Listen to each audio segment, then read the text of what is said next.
showing two things. How many things? Two. First one is method. The method that you use for actually your investment strategy. That's the first thing. And the second thing is moment. What's it called, please? Moment. Let me go through that one.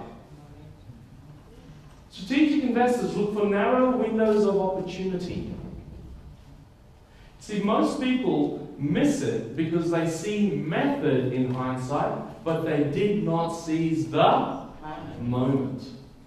And that's the difference with strategic investing. Because the reality is that's when the fortunes are made.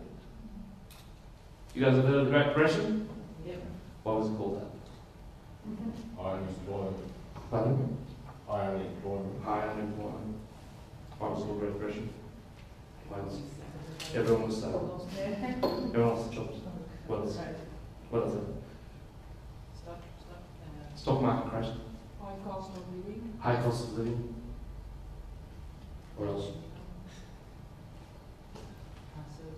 High suicide rate. What else? Sounds very depressing to me. Loss of confidence. Okay. Change the tune for a second. Why was it called the Great Depression?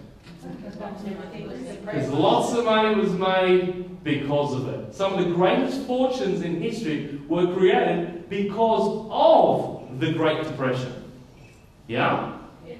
Interesting, eh? Guess what? We just had a thing called the global financial crisis. Are you excited about that? Yes. Guess what I call it? Opportunity, and I have renamed it the golden financial crisis. What are you going to call it? Golden financial crisis. Jot that one down. Golden financial crisis. You love it? You're excited?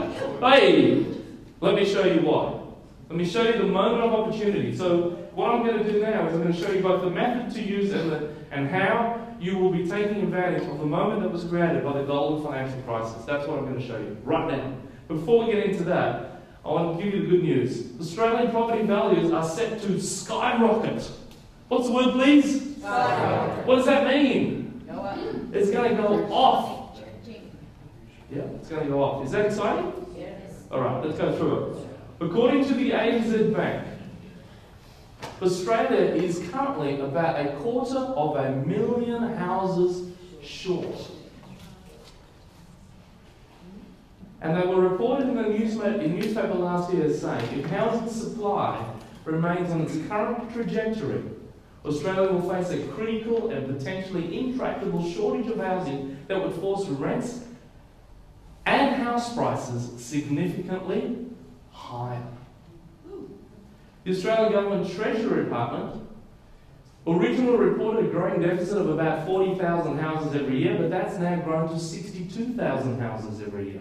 In other words, not only are we already 250,000 houses short, but every year that goes by, we are a further 62,000 houses shorter. What do we call those two forces? Supply and demand. Which one's stronger at the moment? Demand. When demand goes up, what happens? Price goes up. Price goes up. Yeah? Okay. So, the Treasury Department also predicts that our population will grow from 22 million people to 35 million by 2049. Yeah? It took us over 200 years to get to a population of 22 million, but that is set to nearly double in just around the next 40 years. It's a lot of growth going on. And there's still more. How do you reckon Australia went in comparison to the rest of the world during the GFC? Very good. We went really good. In comparison, we did much better. So, if you were a foreign investor and you were looking for a safe place to invest your money, where and what do you think would be a good place to put your money into? Real estate in Australia. Now, foreign investors are pumping billions of dollars into our property market to the tune of $20 billion a year. Who are they competing with, therefore? Us. You guys. Yeah, with us. And competing with local investors for property.